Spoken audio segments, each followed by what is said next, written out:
war chest was empty when dawn broke. 300 pounds of Saxon silver, gold crucifixes, Christian treasures we'd plundered from the monastery raid. All of it gone, vanished overnight from our longship while we anchored in the bay. And because I was the night watchman, the Viking warrior responsible for guarding our plunder while the crew slept, every eye turned to me with murderous rage. They said I stole it. They said I betrayed my brothers for greed. But I didn't touch that treasure. Someone came aboard during my watch. Someone who knew exactly where the war chest was stored. Someone the crew would never suspect. If you've ever been blamed for a crime you didn't commit, you know this feeling. Share your story of false accusation below. My name is Orm, and I'm a warrior in Captain Sigurd's crew. For 8 winters I've sailed on his longship, raiding Saxon coasts and earning my share of Viking plunder. I'm not the strongest fighter, not the best sailor, but I'm reliable, trustworthy. That's why Sigurd assigned me night watch during our return voyage. We'd just completed the most successful raid of the season, hit a wealthy monastery at dawn, minimal resistance, maximum treasure. 300 pounds of silver coins, gold religious items worth fortunes, jeweled crosses, ancient manuscripts Saxon nobles would pay heavily to recover. Every warrior would earn 3 times normal shares. The crew celebrated hard that evening. Anchored in a sheltered bay, they drank captured mead and boasted about their bravery. By midnight, most had passed out on the deck or below. Only I remained awake, walking the ship, watching for threats. Around the 3rd hour after midnight, I heard something. Quiet movement below deck where the war chest was stored. I grabbed my blade, moved carefully down the ladder. "Who's there?" I called into the darkness. Silence. Then footsteps. Running. Someone burst past me, knocked me aside, scrambled up the ladder. I tried to follow, but my head struck a beam. By the time I recovered and reached the deck, whoever it was had gone over the side. I heard splashing. Someone swimming toward shore, maybe 50 paces away. I should have raised alarm immediately, but I was disoriented from the head blow, confused. By the time I thought clearly enough to wake the crew, the swimmer had vanished into darkness. At dawn, Captain Sigurd checked the war chest for morning inventory, standard procedure before sailing. That's when we discovered everything was gone. The entire chest emptied. 300 pounds of Viking treasure, stolen while we slept. "Night watchman!" Sigurd's roar woke everyone who wasn't already alert. "Where's our plunder?" I told him what happened. The intruder below deck, the struggle, the swimmer escaping into darkness. But my story sounded weak even to my own ears. "You're saying someone swam to our anchored ship, climbed aboard, stole 300 pounds of silver, and swam away carrying it all?" Torsten, the first. Mate shook his head. "Impossible. 300 pounds would sink any swimmer. Unless they made multiple trips," I argued, "or had a small boat waiting nearby." "Or you're lying," another warrior suggested. "Made up this intruder story to cover your own theft. You had all night alone with the treasure. Perfect opportunity." Would you believe an impossible theft story from the only watchman? Tell me what evidence you'd need. Captain Sigurd's face was stone. "Search Orm's belongings. Search every inch of this ship. If he's innocent, the treasure is hidden somewhere." They tore through everything. My sea chest, my sleeping area, every storage space on the longship. Found nothing because there was nothing to find. The plunder was truly gone. "Then you buried it on shore during the night," Sigurd concluded. "Planned to retrieve it later. Split it with accomplices, perhaps." I didn't. Someone else stole it. Someone who knew where it was stored. Only the crew knows that, and you're the only one who was awake. Sigurd's hand moved to his axe. You've betrayed your brothers, stolen what we earned through Viking blood and risk. That's treason that demands blood eagle. They chained me to the mast. Captain Sigurd ordered the ship to return to port immediately. Once there, I'd face thing assembly and execution for Viking betrayal. Someone else did this, I insisted as they bound me. Why would I steal 300 pounds I couldn't carry? How would I move it off the ship? You had accomplices on shore, Torsten said. Your story about a swimmer was cover. You lowered the treasure to boats waiting below, split it with criminals. Then search the bay, look for evidence of boats. After a full night, any tracks are gone, any boats sailed away. Sigurd shook his head. You were the only watchman, the only one awake. No one else could have done this. But someone had, and whoever it was had planned this carefully, knew I'd be blamed, knew my impossible story wouldn't be believed. As we sailed, I watched the crew, studied faces. Who would betray their brothers for treasure? Who benefited from this theft? Then I noticed something. Prince Magnus, King Ragnar's third son, traveling with us to gain raiding experience, was watching Captain Sigurd with unusual intensity. The 17-winter-old prince had been quiet all morning, thoughtful, like he was calculating something. Around midday, Magnus approached the mast where I was chained, spoke quietly so others wouldn't hear. Your story about the intruder. You said they knocked you aside running up the ladder? Yes, my prince. Hit my head on a beam during the struggle. But you were the night watchman, armed, alert. How did they get past you so easily? Would you question details others missed? Share if you notice small inconsistencies below.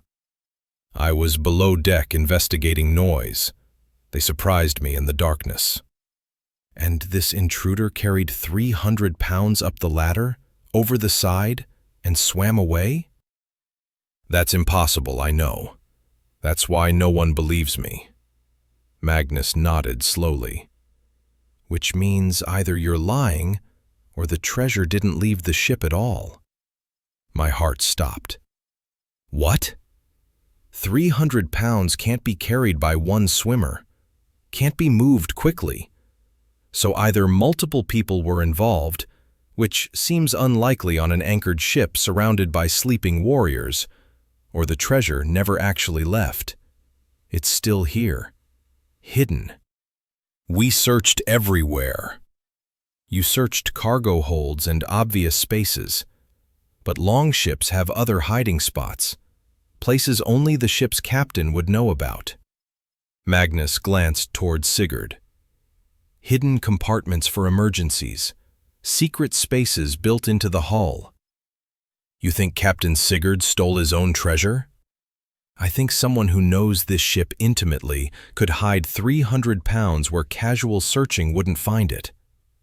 Magnus's voice dropped lower. And I think that person planned to retrieve it later, blame you for the theft, return to the empty hiding spot after you're executed, and quietly move the treasure elsewhere. But why would Sigurd steal from his own crew? Maybe he's desperate, gambling debts, family obligations, or maybe he's just greedy. Magnus straightened. I'm going to search this ship properly. Look for spaces others missed. If I find that treasure hidden aboard, your innocence is proven. After Magnus left, hope flickered for the first time.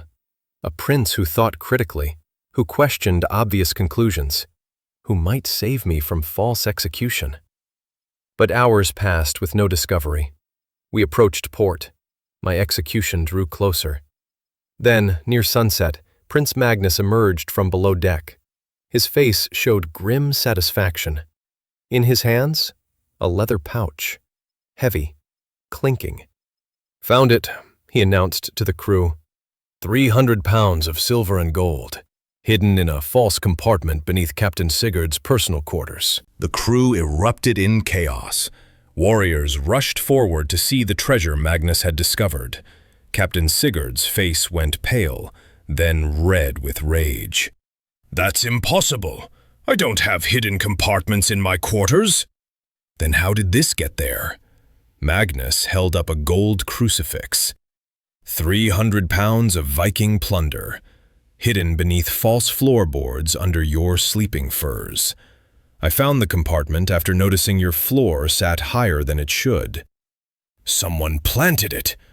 The watchman must have hidden it there to frame me." "Orm's been chained to the mast all day," Torsten pointed out. "He couldn't have moved anything." Sigurd's eyes darted, searching for escape. "Then someone else. One of the crew. This is conspiracy against me." "Or you stole from your own warriors," Magnus said coldly. "Plan to retrieve it after executing Orm. Blame the night watchman while keeping the treasure yourself." The crew's mood shifted dangerously. They'd been ready to execute me hours ago. Now suspicion turned toward their own captain.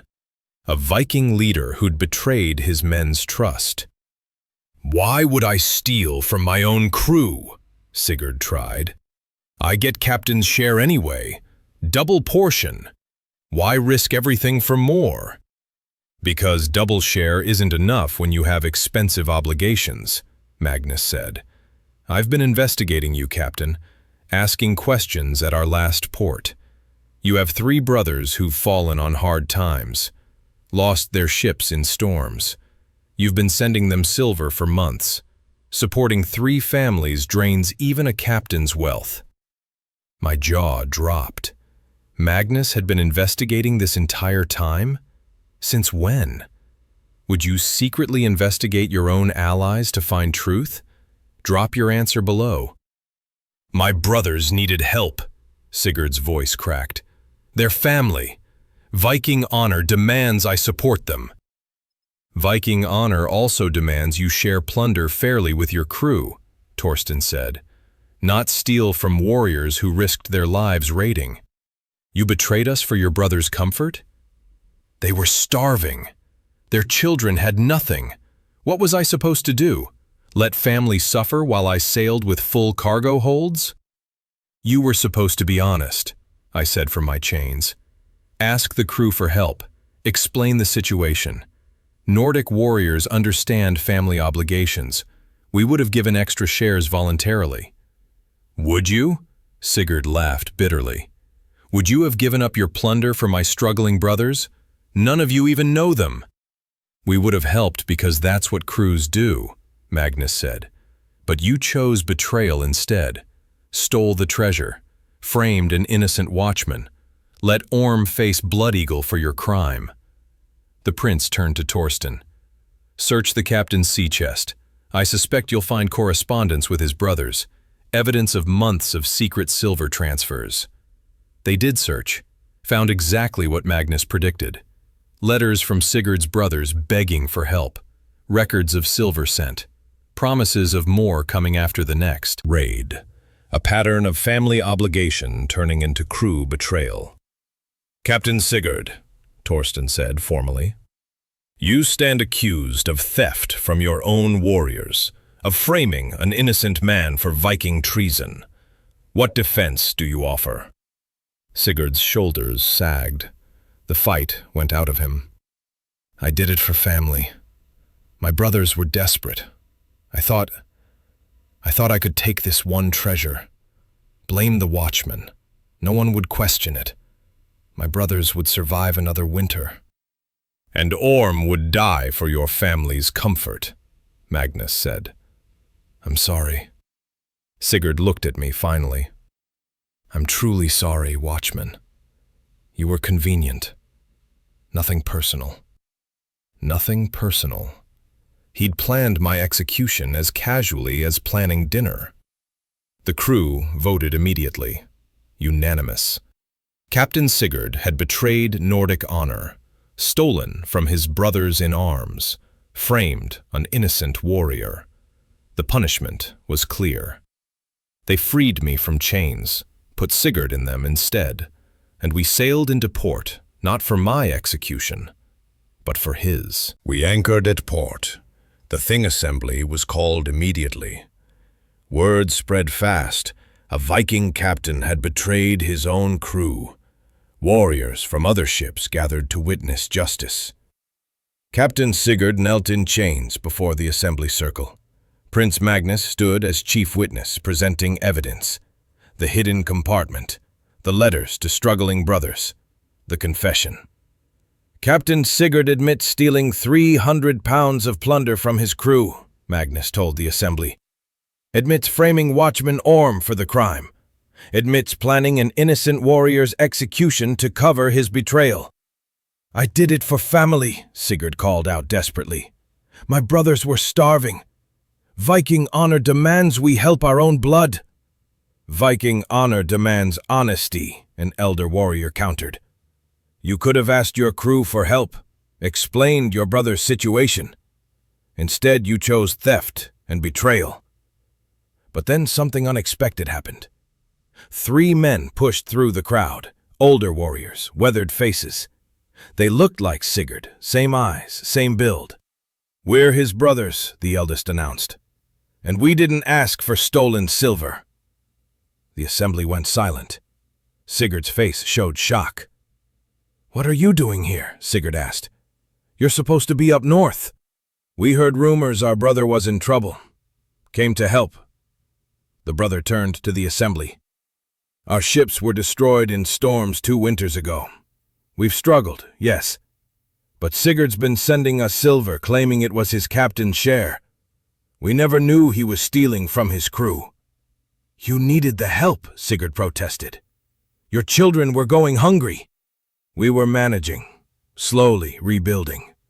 We never asked you to betray your honor for us. The brother's voice held disappointment. You thought family obligation justified theft, but you've shamed us all. Would you commit crimes to help family without telling them? Share what honor means to you. Prince Magnus studied the brothers carefully. You're returning the silver Sigurd sent you? Every coin we still have. It's tainted by betrayal. We want no part of it. The eldest brother placed a heavy pouch on the ground. This is 6 months of silver he sent. Use it to compensate his crew for what he stole. The assembly murmured approval. Even Sigurd's brothers understood Nordic honor better than he did. But Magnus wasn't finished investigating. Captain Sigurd, how did you actually move the treasure that night? 300 pounds is too heavy for one man to carry quickly. I made 3 trips, moved it in batches while Orm was distracted checking the hull. I'd practiced the route during previous nights. And the swimmer Orm heard? The intruder? Sigurd hesitated. That was me. After moving the treasure to the hidden compartment, I went over the side, swam toward shore, then circled back and climbed aboard from the other side. Made noise to draw Orm below deck. When he investigated, I pushed past him and pretended to flee. So you staged the entire intruder scenario to frame him. Yes, I needed everyone to believe the treasure left the ship. Needed Orm blamed. It was the only way my plan worked. The assembled warriors looked at Sigurd with disgust now. Not just theft, not just betrayal, but elaborate conspiracy to murder an innocent man through false accusation. I didn't want him to actually die, Sigurd tried weakly. I thought maybe he'd escape, or someone would believe him. You're lying, Magnus said flatly. You planned Blood Eagle execution. You were willing to watch Orm die screaming to protect your secret. That's not family obligation. That's cowardice. The assembly voted. Unanimous, guilty verdict. Captain Sigurd had betrayed every Viking principle, stolen from warriors who'd trusted him, framed an innocent brother-in-arms, dishonored his own family name. The sentence, Blood Eagle, Public execution. Let every sailor know what happens to captains who betray their crews. And I stood free, vindicated by a prince who'd refused to accept obvious answers, who'd investigated when everyone else wanted simple justice. Captain Sigurd's execution took place at sunset. The blood eagle was carved as warning to all who'd betray their Viking crews. His screams echoed across the harbor until darkness fell. I watched without satisfaction, just relief that truth had surfaced before my own execution. Relief that Prince Magnus had questioned what everyone else accepted.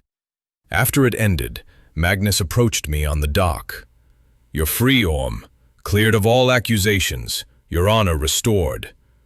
"Thanks to you, my prince. You saved my life by investigating when others wanted quick justice." "I saved your life by noticing impossible details. 300 pounds can't vanish. Logic demanded it remained on the ship." Magnus paused. "Sigurd almost succeeded. If I hadn't questioned the physics of his story, you'd be dead, and he'd have retrieved that treasure weeks from now." "Why did you investigate so thoroughly?" Most would accept the obvious answer. "Because obvious answers are often wrong. Viking justice demands we seek truth, not convenience." Magnus looked toward where Sigurd had died. He wasn't evil, just desperate. Family obligation twisted into betrayal. But good intentions don't excuse framing innocent warriors. The next day, the crew divided Sigurd's returned silver among themselves. My share was triple normal, compensation for nearly dying for another man's crime. Sigurd's brothers contributed what they could, trying to restore family honor. Torsten took over as captain. First decision, making me first mate. "You kept watch faithfully despite being blamed. That's the loyalty we need in leadership." I accepted, honored but wary. I was just doing my duty, being in the wrong place when theft happened. "You also didn't break under pressure. Maintained your story even facing Blood Eagle. That's true Nordic strength." Torsten clasped my arm. "We need warriors like that." "Would you stay loyal to truth, even facing execution? Tell me what courage means to you below." Prince Magnus sailed with us for 2 more raids that season. Always watching, always questioning. Teaching younger warriors that investigation mattered more than assumptions. On our final voyage together, Magnus told me something that stayed with me. Sigurd's brothers were right to reject stolen silver. Viking honor isn't just about fighting well, it's about living honestly, helping family without betraying brothers. That's the balance every warrior must find. And when family demands too much? Then you explain limits. Ask for help openly. Never steal from those who trust you. Magnus looked at the horizon. Sigurd could have told his crew about his brother's struggles. We would have helped. But pride and shame made him choose betrayal instead. Months later, I learned Sigurd's brothers had rebuilt their lives. Slowly, honestly, without tainted silver. They'd rejected easy wealth earned through betrayal, chose hard work and honor instead. And I understood the real lesson. Family obligation is noble, but it never justifies Viking betrayal, never excuses framing innocent warriors, never permits destroying brotherhood for personal gain. If you crave more tales of Viking ship betrayals, false accusations, and Nordic justice, subscribe now. Tell me, would you have believed the impossible intruder story? In the world of Vikings, treasure tests character more than battle. Family loyalty never justifies betrayal of brothers, and every tale begins with a lie and ends with blood. Skål, warriors, until the next saga.